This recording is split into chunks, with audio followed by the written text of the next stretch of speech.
So when I started this project, I thought that I was going to make some kind of charcuterie board. And the reason why I say that is because I just had this piece of wood I had to use. And that was like the remaining part.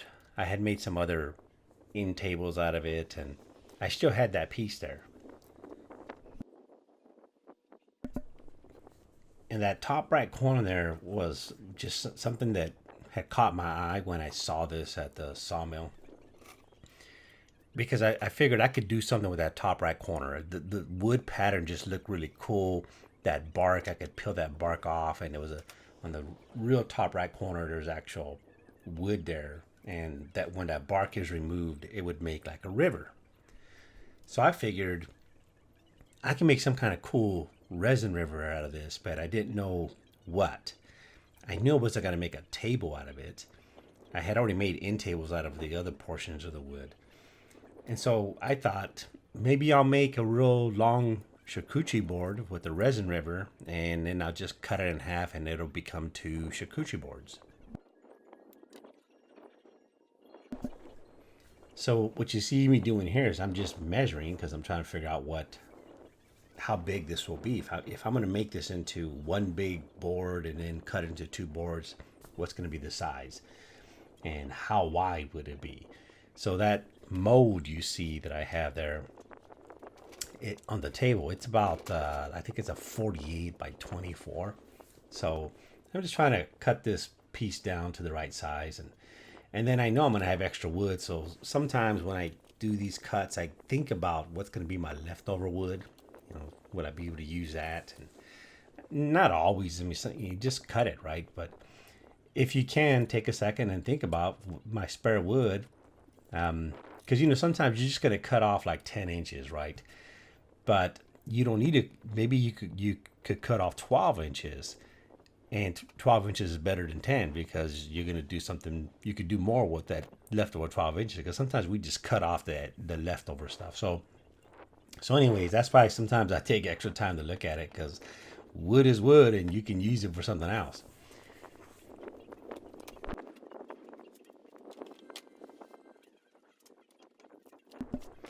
So as you can see here, I mean, I have some nice tools and I'm building up my workshop, but then I have some stuff that just, those tables, I got them from Lowe's. They're 6 foot by 2 foot tables, and I used to use those for setup at pop-up events, right? And now I use them as my workbenches. In fact, to the right there, you can see those other ones. There's a 10-foot long tables that I use where I set up my sled. So whenever I have to level stuff. But anyways, it works.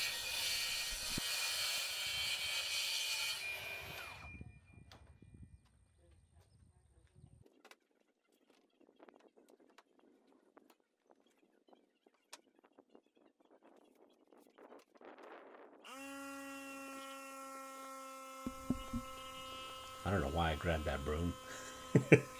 Maybe because it was just there. Because I have an air compressor, so I could have blown off all the air of it.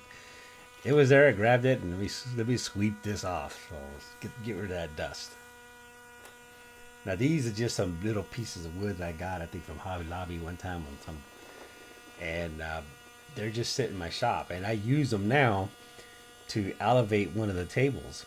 So oftentimes when I'm cutting stuff, especially longer pieces, I will raise, because this, I think it's like maybe like a 1/4 inch thick, that those pieces of wood, and I put the legs on one table underneath it, so it just elevates a little bit, so that when I'm cutting it, the wood drops and it doesn't pinch, because the surface where I'm on in my driveway there isn't exactly level. And so if I'm trying to use two tables, it may actually pinch because the table on the right is actually pushing up on it. So that's why I put that little piece of wood in there, so that the table that's catching the piece that's being cut off is a little bit lower. And I probably overcheck stuff, but I kept checking to make sure that my saw blade, once I plunge it, it's not gonna cut my tables, so I make sure I have a nice little thin pathway between the two tables.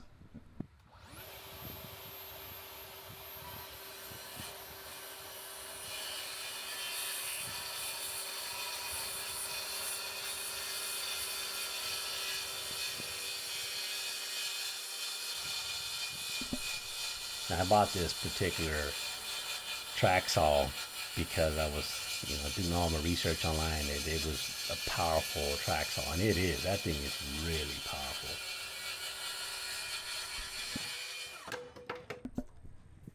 Well, as you can see there, my little table to catch didn't work. That piece just fell right between. Uh, so I mean, one part of it was so that it wouldn't pinch, right? But it was supposed to catch it and stay on there. So it didn't catch it; it went down. So I had too big of a gap between the two tables.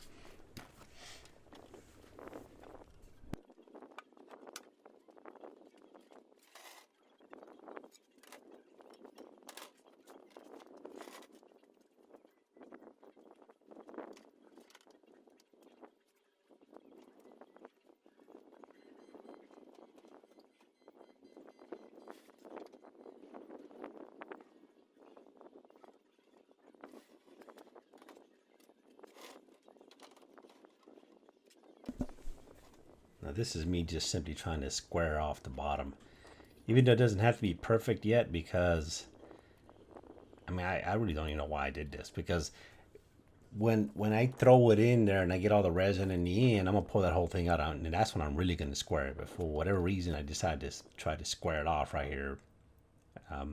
Not necessary, because I always try to have an extra inch or two when I'm doing anything with resin, so that at the end I will cut off and get it to the right measurements. Because as I mentioned in the beginning, I didn't know what I was doing, right? I didn't know, was I making charcuterie boards? What was I doing?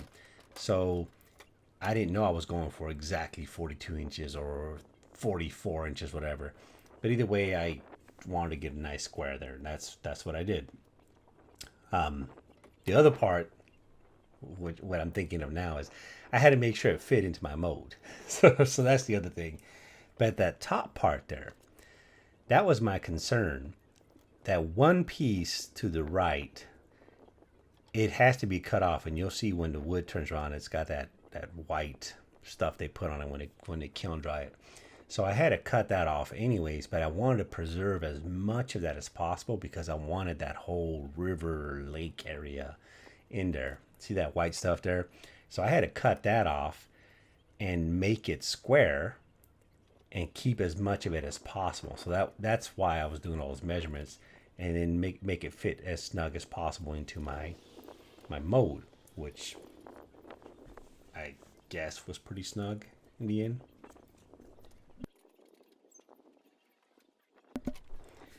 As you can see here, I tightened those clamps down so tight that the track bulged upwards, and it was bulging up so much that the blade, even when it plunged, it didn't plunge down far enough in this one area. And like a knucklehead, I thought, well, maybe I didn't plunge it far enough, so let me run it again. I plunged it again, and no, it didn't work. So for a moment there, I'm kind of confused, like, what's going on here?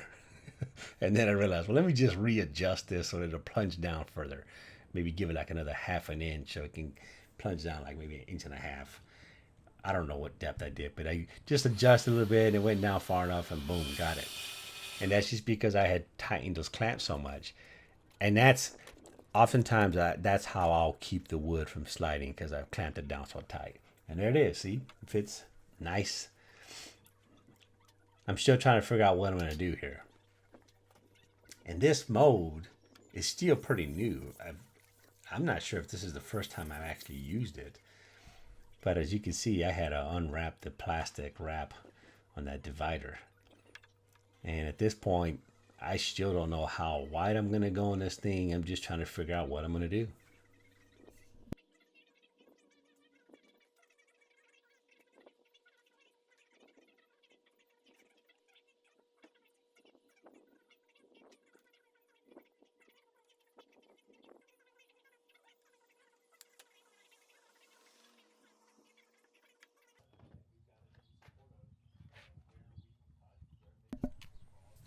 Now, bark removal is a pain in the hind end. And for whatever reason, I just, at this point, I didn't have some of the tools I have now. This video clip is, I don't know, it's at least several months old, but I just had this simple chisel. And I mean, I had some other stuff. You'll see, I'll pull it out in a second here. But for actually removing the bark, the initial part, I had this one little chisel. I was trying to chip it off, and man, that is not working very good. Later on, I bought some bigger ones, so to simplify this process.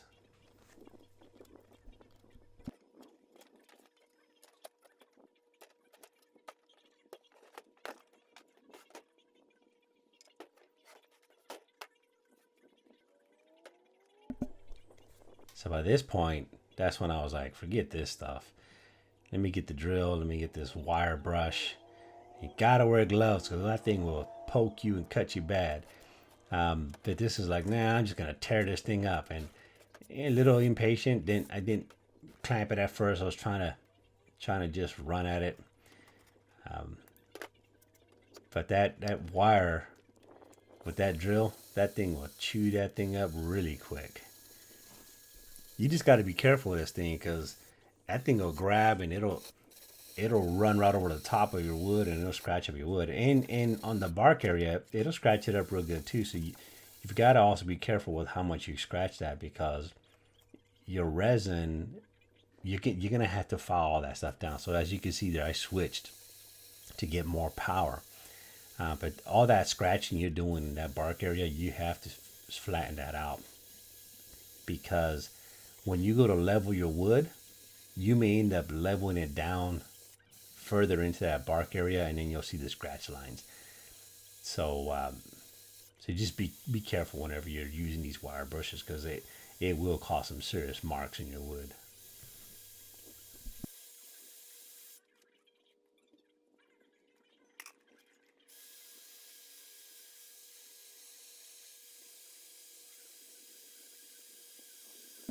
Now, one of these days, I'm going to build an actual bench that's taller so that I can stand there because this low bench or table just doesn't work well with my back, which is why that little chair works wonders.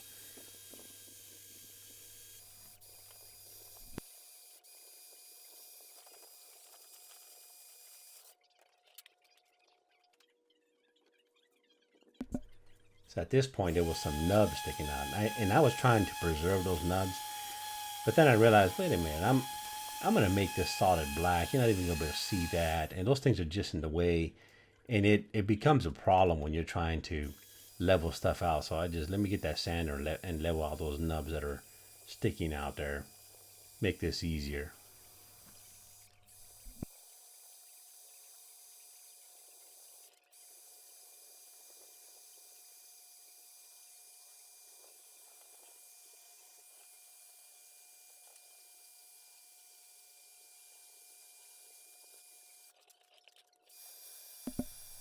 Now I'm sure there's what you see me doing here. I've gotten better since this, but I'm sure there's a lot of you who could give me a lot of pointers. So I'm still learning a lot of this. Even though I've worked with wood most of my life, I just recently started again, and so if you guys, excuse me, if you guys got some tips, put them in the comment box so that I can learn some more because I'm still getting a hold of what I'm doing here as I build up my tool inventory and finding better tools to use. But this wire brush helped out a lot. I've got a grinder now. I didn't have it back then, and there's been times when I've had to use that because bark was just so tough that using the grinder was the best tool to use.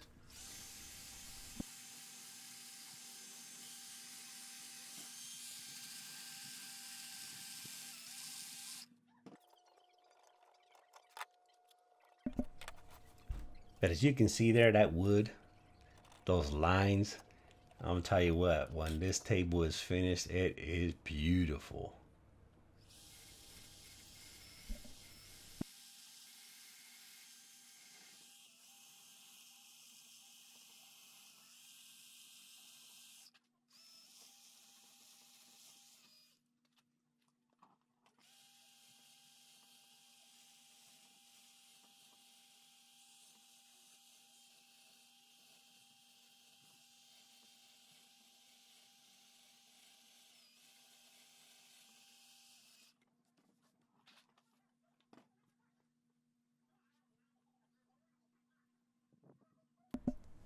So maybe this is a good time to ask you, if you're watching this video and you've gotten this far, I'd really appreciate it if you hit subscribe and follow. I mean, it would really help out a lot.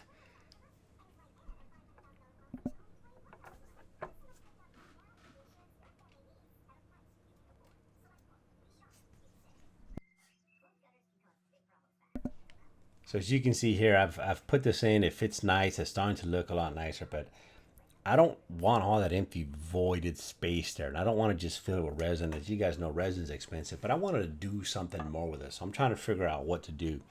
And I've got more wood. So I'm just laying this wood out there. I'm trying to figure out, okay, what could I cut off? And as you can tell, that doesn't exactly fit right, but I like the white part. This is one part I like of black walnut, is when you have that white section. I know some people like to grind that off. I love that white part. It looks incredible, especially when you put a black resin. Now, I for the most part, I always use just black resin. Unless someone specifically asks for a color, I like the classic look of black resin. And I think that in the long term, 20, 30, 40, 50 years down the road, black resin river or black resin in your tables is going to still look classy. It's not a fad. You put some nice greenish color. I mean, look cool right now, but in about 5, 10 years from now, it's not popular anymore. Black's going to always look good. And so that's why, for the most part, if I make it always with black. But resin can be expensive. And besides, I want to do stuff with wood. Resin's just kind of like filling in the gaps. So I'm just trying to cut a piece of wood to fill in as much of that gap there, but to also try to make it look more natural. Because one thing I don't like is cut lines. So if you're making a resin river, nowhere in the river do I like saw lines. I think this just looks horrible because it doesn't look natural. So you'll see in a few minutes here, there's a segment where I had to hand file because I wanted to make it look natural or more natural versus an actual saw cut line. But now I'm just figuring out how can I fit this in there, and where am I going to trim something in it to fill in some of that space without making this super wide, because I didn't remember initially I was thinking this is going to be like charcuterie boards. So at this point I'm maybe 10 inches, 11 inches, 12 inches wide, somewhere like that. So I don't want to go. The whole thing is 24 inches wide. I didn't like what you see there. I didn't want it to be that wide. So somewhere I need to start cutting some of this off so that it stays around 12 to 13, 14 inches wide in total.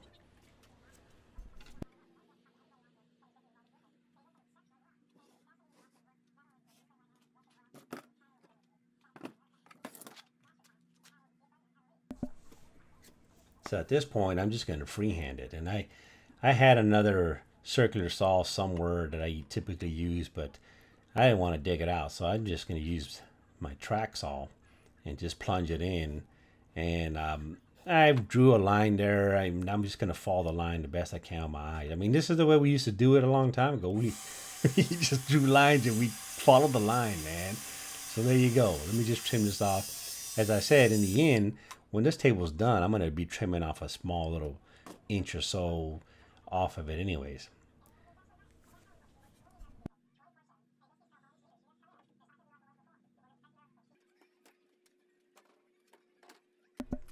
So what you're seeing here is I've got this big piece now, but I need to trim off some of it. It's a weird shape the way it is right now. So I've got to kind of narrow it and do it also like in an angle. So I'm figuring out how could I do this. So I figured I'm gonna put it over here on this other table. I'm gonna clamp it down and then I'm gonna cut it at an angle. So I'm not gonna follow that straight line that I have. I'm just gonna cut it at an angle so I can kind of cut off some of it. And I use that other board there to help level out the track. And there, I'm just eyeballing it. I want it to start here, and it's going to go off the edge over there, and just eyeballing it to where I think it's going to fit in that mode and fill in that space.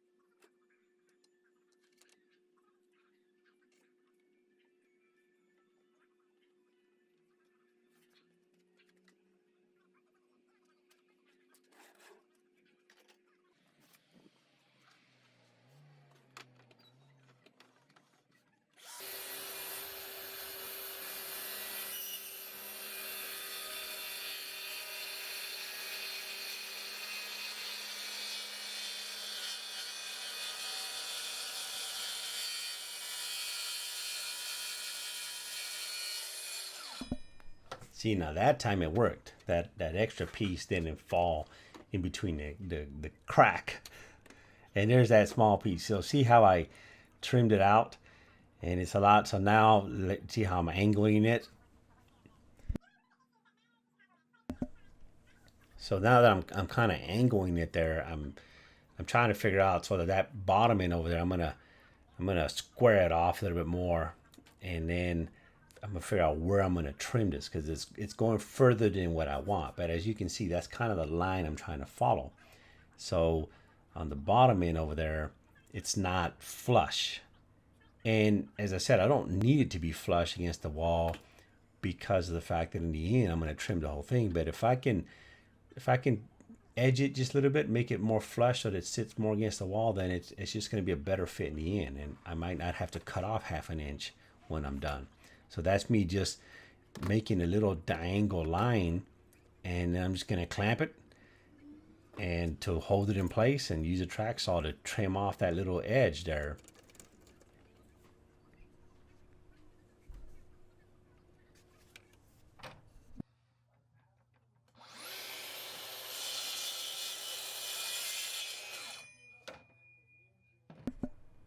It's starting to get dark now, so I needed to get my lights. And now I'm going to go back there and test it. And so see, now it's sitting flush against the wall or the back end there. And now, see, it's getting perfect. So now I just got to find where do I want to cut this off at. So I'm just making a line. That's right about where I want to cut off. So I went back and cut that off real quick. But as you can see there, there's a saw line. It's a straight line. I hate straight lines like that. So that edge there, I'm going to end up having to file that down to kind of curve it and make it look nicer. And there it is. So now I'm going to file it. I got this old file that I've had since the 1980s. it was my dad's file in this old toolbox that I've had. And when I joined the Air Force, when I enlisted in I went and enlisted in 1990, but it was delayed enlistment, so I didn't go into 91 because I was in school. But so there you go. That ugly cut off line, I can't have that. That looks ugly. That looks unnatural. So now I'm curving this thing and just doing a whole bunch of filing to kind of make it look like it naturally curved in that direction. And my main concern is the top portion, because that's the portion that's going to be visible. The bottom portion, I'm not excessively concerned with it, but I don't want it to look too ugly because, someone looks at the bottom of the table, you don't want to see an ugly cut line. So, that's just me shaping the main top portion so that the resin itself will look nice, like it was meant to curve that way. And there you go. So now I'm just gonna have to measure it to the width that I want it and go with it. So this is the next day. As you can tell, it's a lot brighter out there. This took multiple days. Actually, it took weeks because I have other projects I'm working on at the same time. But now I'm trying to get myself ready to pour. So today, my intention is to pour some resin.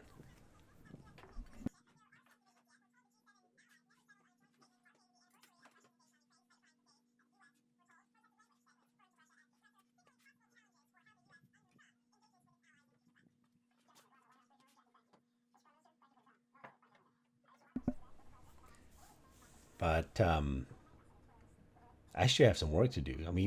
I know I wanted to pour resin, and I'm going to do it. But sometimes we get ahead of ourselves. I realize I still got a lot of work to do on this piece of wood.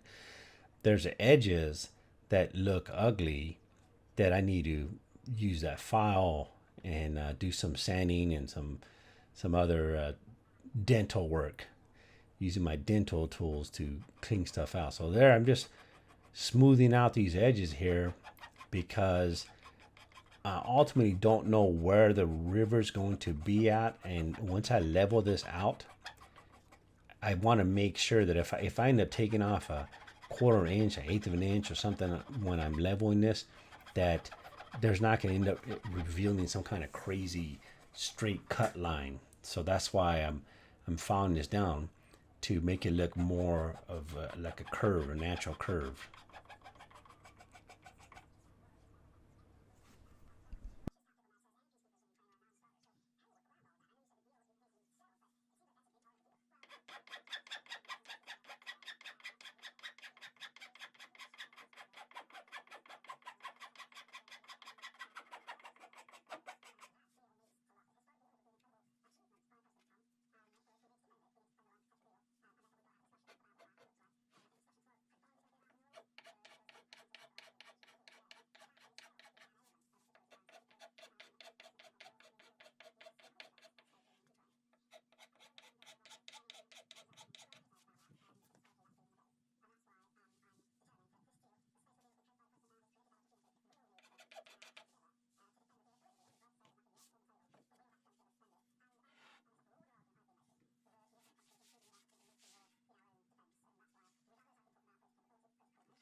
So even though that's the bottom side and someone will probably never see that, I still filed it because I want it to look smooth. And whoever buys this table, my philosophy is that people pay good money for this stuff, so we should do a good job at it. So even something that's on the bottom that will probably never be seen, take your time, do it right. And that's why I made sure even that bottom side, I filed that down to make sure that it looks clean. And in this case, there's just grooves in here that I'm having to clean out, and to make sure there's no loose bark or whatever's in there, so that it doesn't fall apart later. And there's my dental tool to start picking stuff out. This can become time consuming. Some of the projects I've done, I'll spend hours just in this because of all the little holes, bug holes that are in there, and the stuff you got to dig out.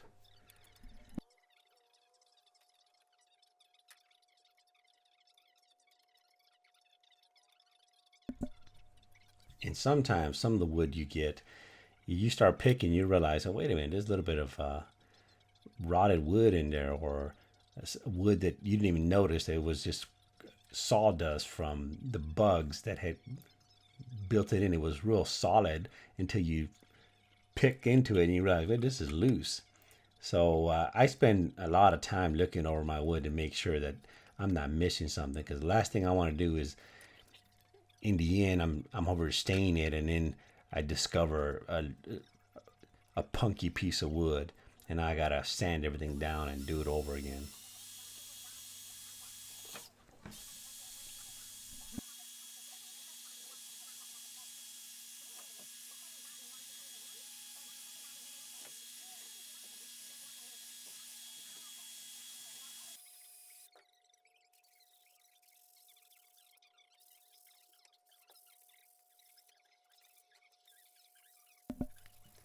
So I guess most of the time I have this speed at I think about 300%, so three times the normal speed, because you don't want to be watching me do this stuff standing forever.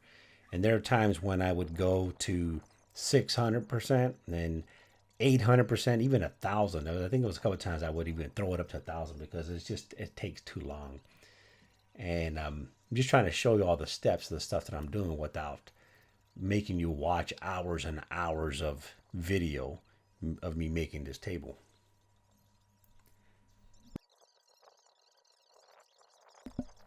Now, fortunately for me, I have never had resin spill and any like now these are really nice molds. I have some silicone molds, also some large ones that I have bought from Crafted Elements are really good.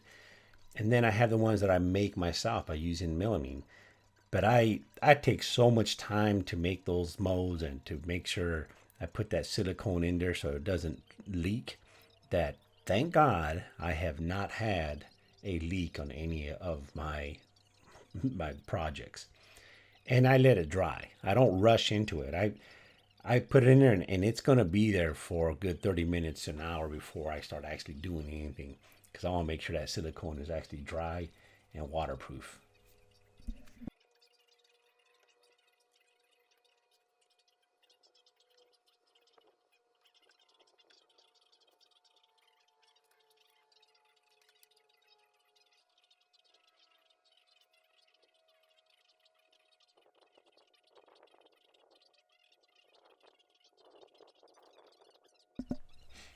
Now in this case here, I was putting silicone on the inside, that divider. Probably should have done it on the outside. It would have been much easier for me. Yeah, some of the resin would have gone underneath it, but that's easy. It's an easy fix afterwards. It would just been easier because it ended up being a hassle when I put the silicone on the inside, and then that divider kept moving because it wasn't clamped down yet, and now the silicone moved, and so yeah, that wasn't a good move I did there. As you can see, I kept having to clean up the silicone.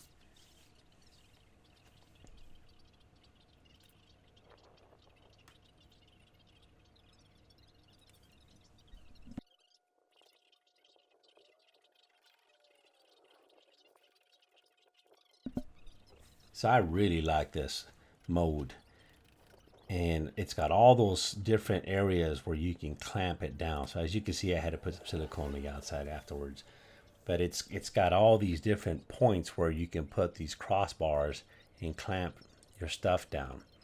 And I've done plenty of stuff where I use weights to weigh it down, and that's just a hassle.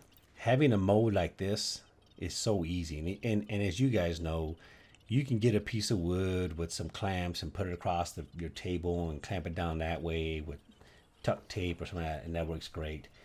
But this particular mold is just so useful, so easy to put those crossbars on there and clamp your projects down and put good pressure on so they don't float, and you get minimal resin going underneath your project.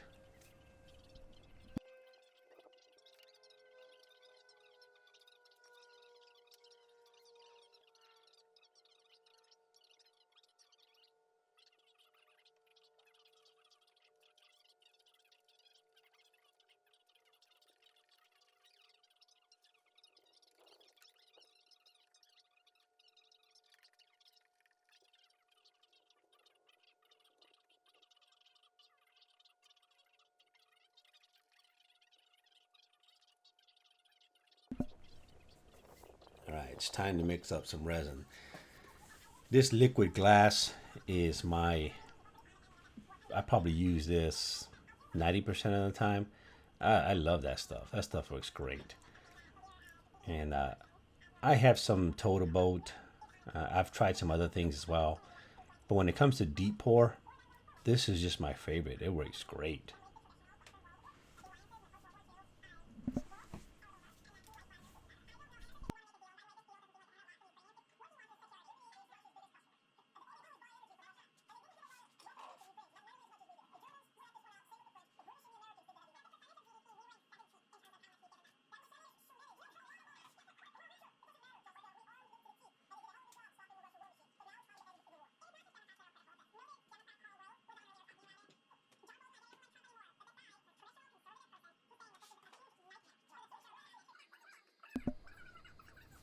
So this is the deep pour stuff. It's 2 to 1. I've seen people do stuff with this particular type of epoxy, and they've done it like 8 inches thick.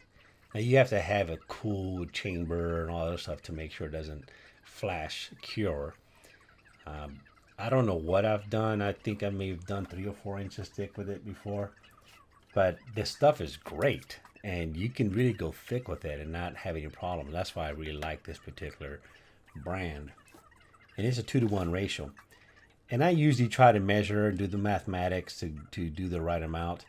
But I don't get too carried away with that, because if I have extra, and in this particular case I had extra, I always have modes available to make other projects real quick, like throw some wood into some silicone molds I have from Crafted Elements. I have several Crafted Element molds, so that I can just throw my extra resin in there with a piece of wood and make an extra project, like maybe a cross that has some wood and some resin in it.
So you're supposed to blend this for about 3 to 5 minutes. Now I'm not gonna make you watch all that time, but typically you'll see it gets nice and clear, and so you're good to go. I always like to blend it first and see it clear before I add any pigment or coloring to it. And I do have a vacuum chamber to pull the bubbles out, but I didn't use them in this particular case. And when you're using this deep pour, you oftentimes don't need to use it, because it takes so long to cure all the bubbles come out. But majority of the time, I still do that. I just didn't do it this time. I just didn't do it. I don't know why. I just didn't do it. But I have a pretty good size. I think it's a 5-gallon chamber. Just to the left, you can't see it. It's off the screen. But it works great at pulling all those bubbles out. And I always clean my tools.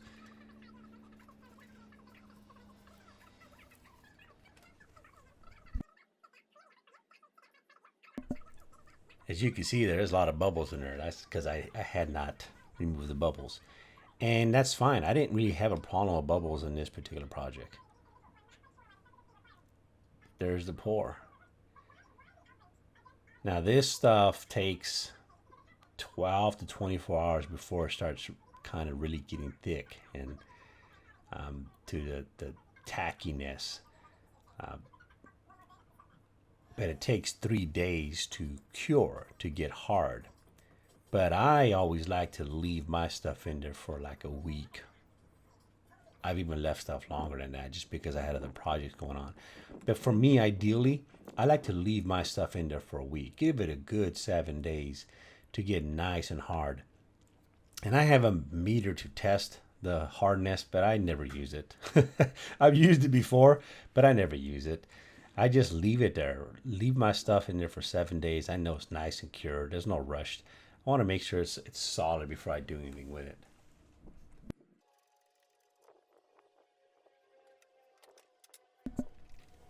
So as you can see, it's easy to disassemble. That's another reason why I like this particular mode. It's easy to disassemble.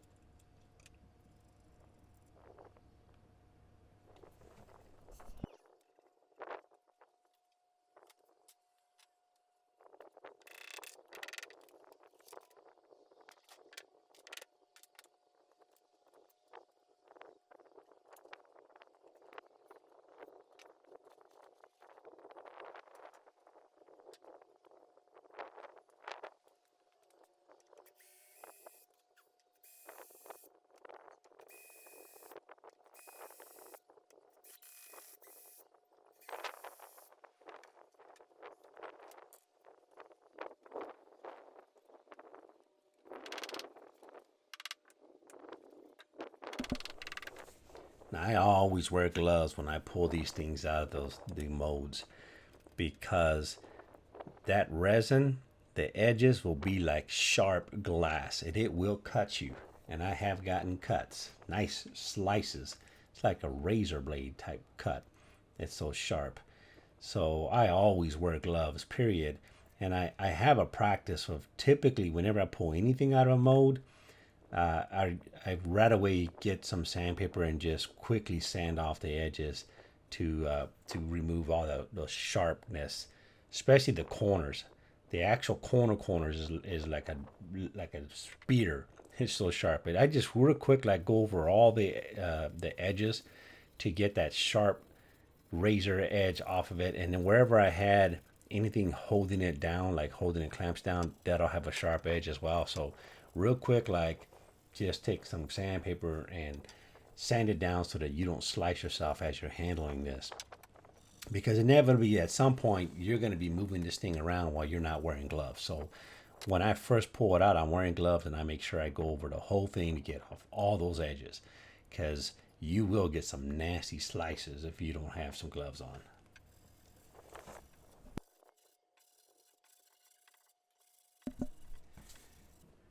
So I bought this router sled from Crafted Elements, and like I tend to do, I go overboard. So I bought the big one. I extended stuff because in my mind I'm thinking, well, I'm already buying this thing. Why not just spend a couple $100 more and buy the big one? So I think this thing was like 60 inches wide and by like 10 feet. I think that's what it is. I think it was 10 feet by 60 inches.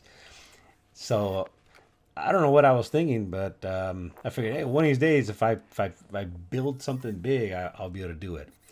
So this is a little wall I created. I put some hooks all around my garage, and I have all these tarps. Now in this case, I didn't hang it up on that side. I just covered that stuff, my laser engraver there.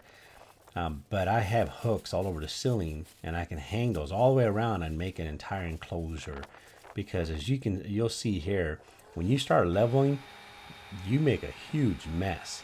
And so by me putting these little hooks in the ceiling and then hanging these tarps, I control to a certain extent how dirty my shop gets, because otherwise I'd have stuff all over the place.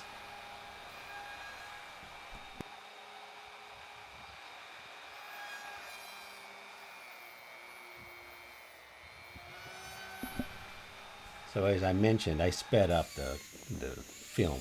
So as you can see here, I'm already going faster. This is probably like 200 or 300 speed, and then I really kick it in. But you normally go a lot slower when you're trying to level this stuff out.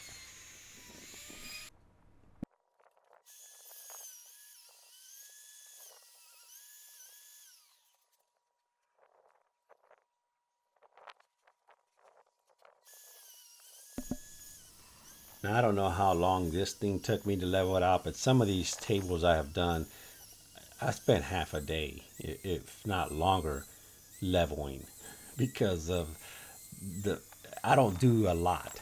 So I don't go a quarter inch in one shot. I'll do real small amount, like a 16th of an inch, because I don't want to damage that. I don't want some bad chip out. So I will do multiple passes to level this thing out.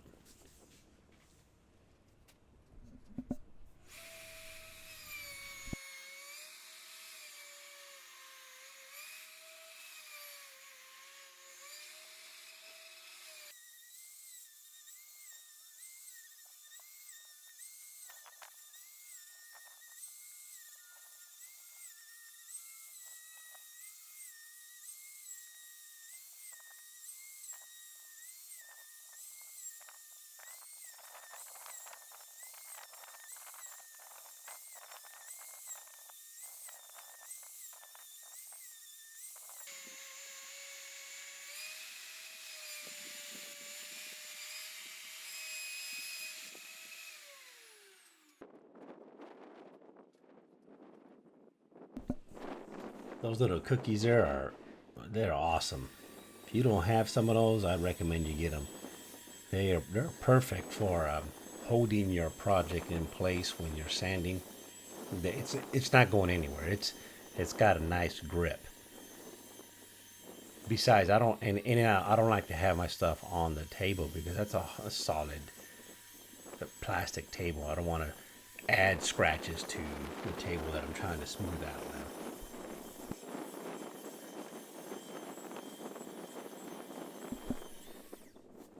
Now I know some people probably looking at this like, I can't believe you're using that sander on this, because that thing is powerful. It pulls off a lot real quick, and if you're not careful, it will mess up your table. You will not have a smooth surface, so you've got to be moving that thing constantly so that you keep a flat surface. Otherwise, you're going to dig into one area and you're going to feel it. But it's just so effective. That's why I use it, especially when I have flattened something out and you got all those lines from the router. This thing levels it really quick.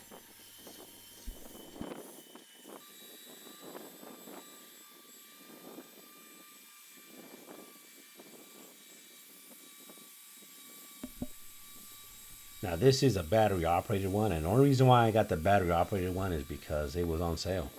It was cheaper to get this one than to get a wired one, and so that's why I got it. And I happen to have a few other batteries, but there are times when if I have a big enough table and I'm having to flatten it using this belt sander, that my batteries die. So as you can see here, I'm having to adjust the belt because it was starting to slide, and then using my eraser to clean the paper off itself.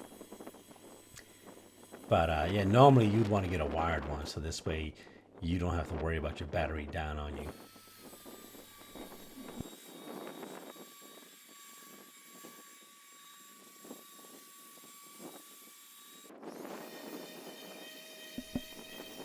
Now, as those of you who work woodworking know, sanding takes forever.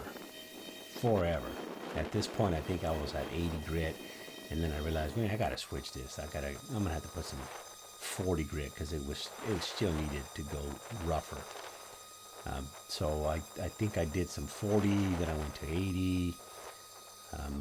See, I came back with the belt sander because there was some area that I could tell that it was really rough and it was gonna take too long. But I think I start off with 40, 80, 120, and then 150, 180. Sometimes I go to 220, but I've broken that habit. I usually would just go to 180. I tend to use Rubio Monocoat, and they advise you not to go that high.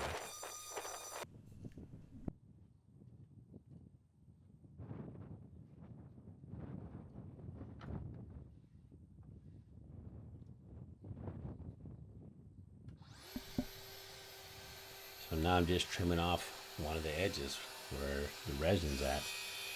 I don't know, eighth of an inch or something like that. That's just pure resin. I'm getting rid of that so that you can now see the wood. And obviously making sure that it's all square. And there's a portion of it that is resin, so that was part of what I liked of how this came out, because see how it transitions from wood to resin. And that was part of what I was hoping to get. As you can see, the bottom side just looks awesome. So as I flipped it up there, that bottom side, like, wow, the bottom side, there are times when you're making something and what was gonna be the bottom becomes the top because it just looks so good.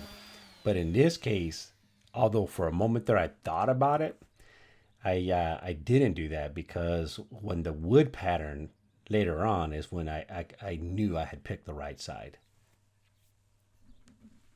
And that's just using the pencil. I don't know who I got that from, somebody online.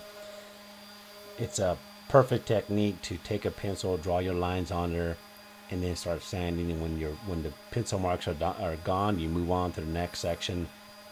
This way you don't stay in one area too long and over sand one area, and now you have an indented area. It's just an awesome technique, whoever came up with that. But I got it from somebody online.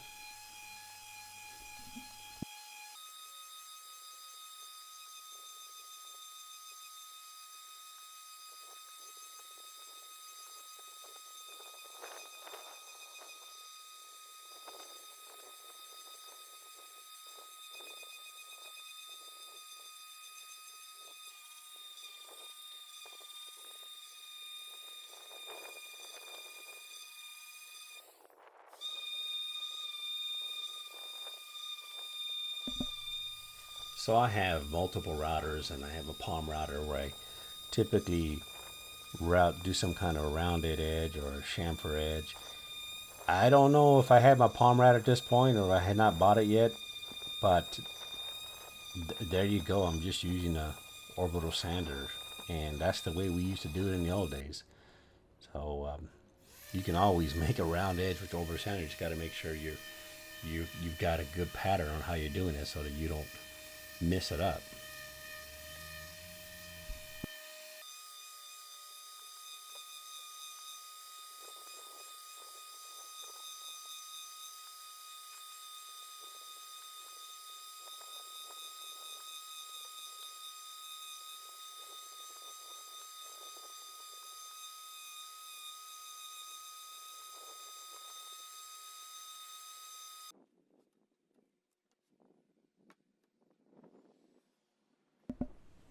So at this point, I'm going to start preparing to mount the legs.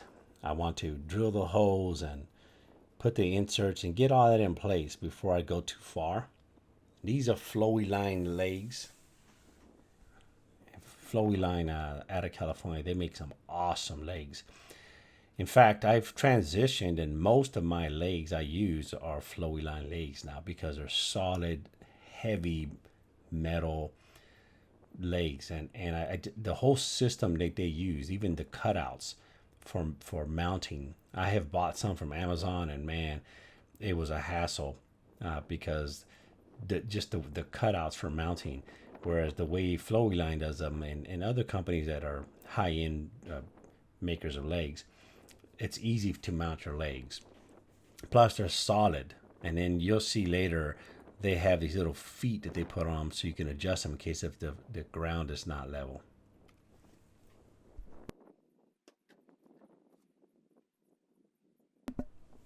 So at this point, I was just checking the inserts because I want to make sure the insert wasn't going to go all the way through, because I think this table ended up being like an inch thick.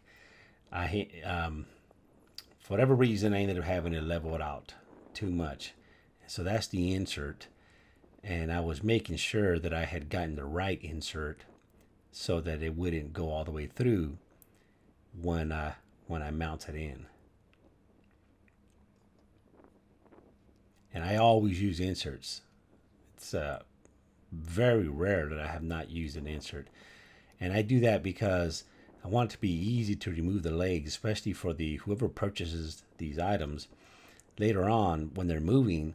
It's easy for them to remove the legs and load their stuff into their moving truck or wherever they're doing, and not have to have the table assembled. And if you screw straight into the wood, while the wood gets damaged, using those inserts, it's easy. And there I am, just tapping so that I'll know exactly where I need to drill.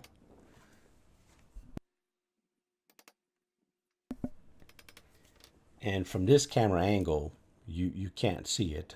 I believe that there's one coming up where you'll be able to see it better. But you can see the drill. I have some blue tape there that tells me how deep to go so that I don't go too far, just deep enough for the insert to go all the way in, and I can countersink the insert.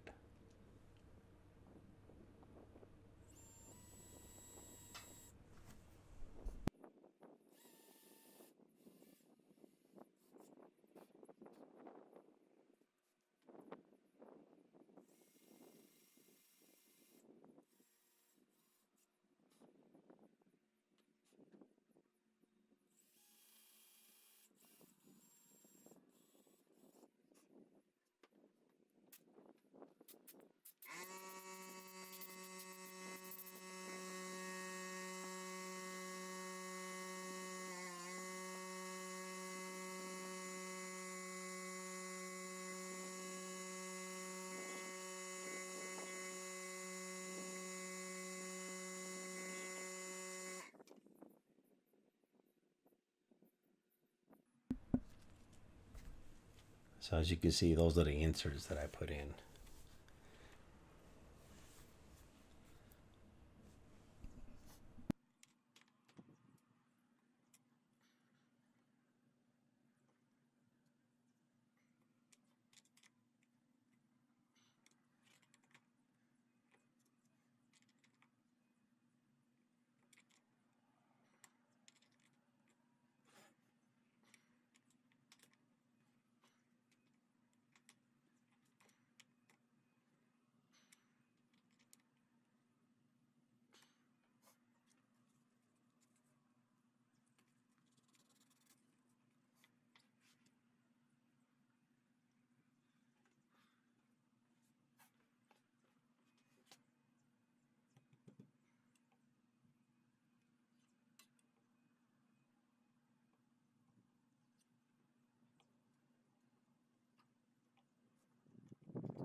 So as you can see there, I had to pull those out and then countersink so they would go flush. And then I used a little bit of wood because I had pulled those inserts out. I used a little bit of wood glue, and that one that has resin there should be wood underneath that. That's why I put a little bit of wood, because I mean, why would you put wood glue on resin? But that's just to kind of help those inserts stay in a little bit stronger because of the fact that I had to pull them out. They're still going to be fine, but it was me reinforcing them even more so that make it more of a permanent hold.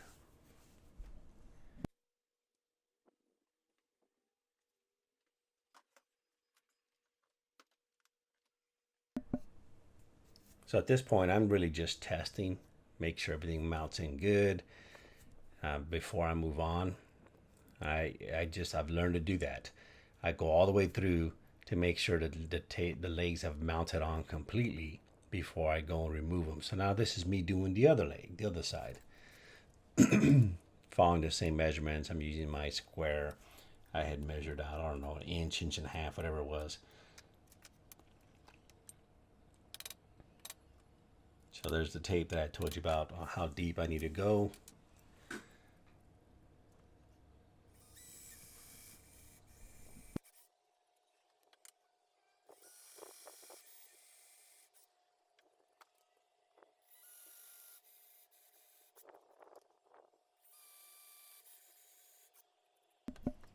And then that's just doing the countersink so that the insert can go all the way down and sit flush.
Okay, so to this point, I think I had already gotten to maybe like either 80 or 120 sanding, and that's why I went ahead and mounted the legs. So somewhere around the 80 grit to 120 grit is when I will mount the legs, because that whole process of mounting the legs, I could introduce scratches, and so that's why I want to get that out of the way before I start getting to my finer stages of sanding.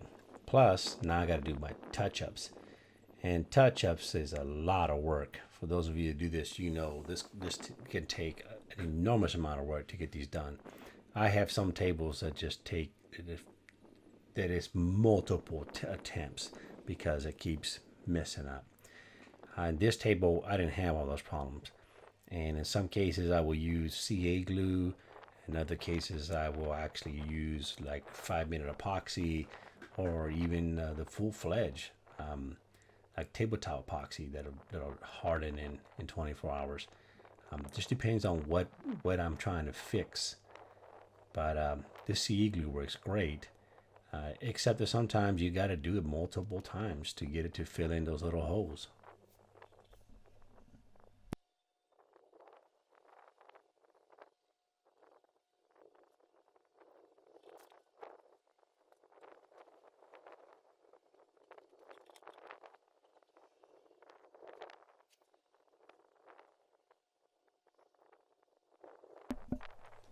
And so you see there, I'm using my little toothpick or my dental tool.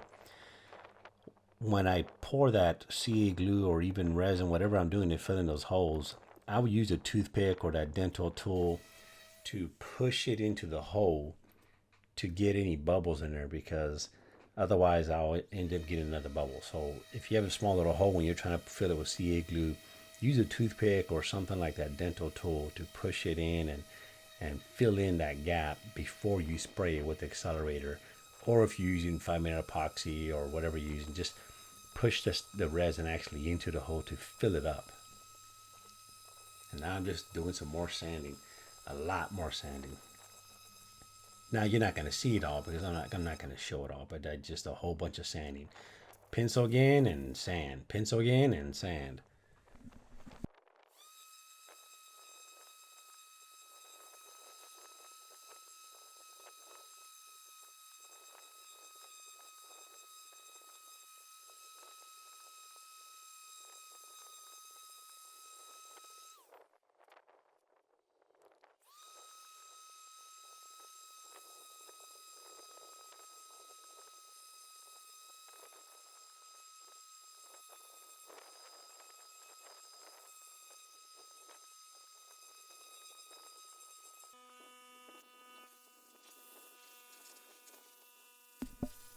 That air compressor works great to brush it off, to clean it before you actually wash your wood or clean your wood. And I do use the Rubio wood cleaner.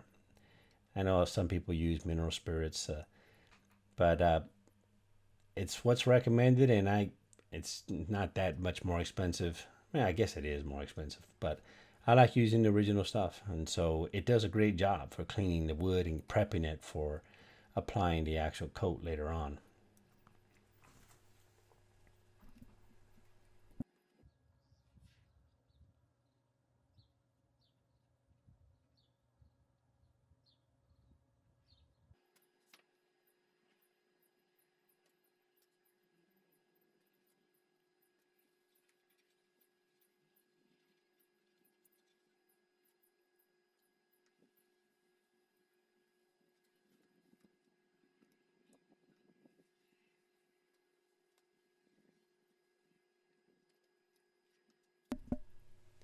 So at this point, when you're cleaning the wood, that's when you first see what it's gonna look like.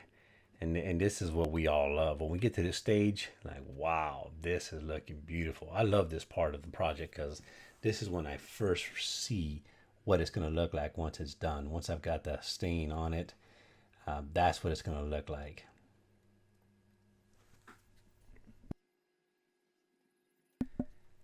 So at this point, when I'm done cleaning it, I'm gonna let it sit there for at least 45 minutes to dry before I even think about adding whatever stain I'm adding. And I typically always use Rubio.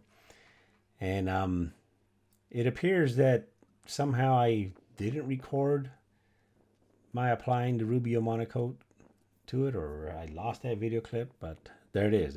It's now got the Rubio on it, and that's his final look. And it's looking nice. And at this point, I'm just wiping it down with some water, getting some nice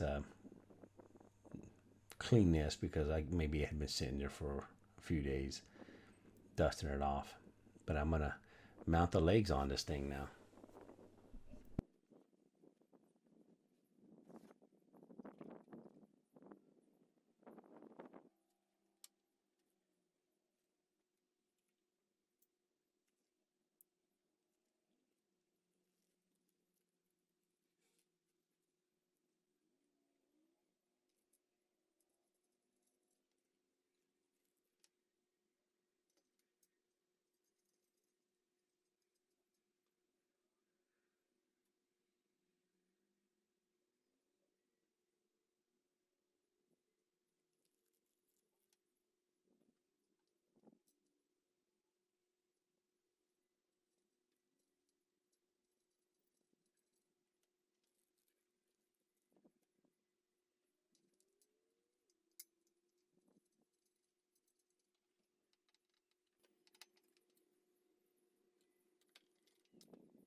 Okay, so I'm almost done with this one. This table came out beautifully. I almost didn't want to sell it. It literally only lasted one day. I took it to an event, and that first day, it I had so many people that were interested in it. So those are the feet I told you about that screw it up and down and help you level your table out.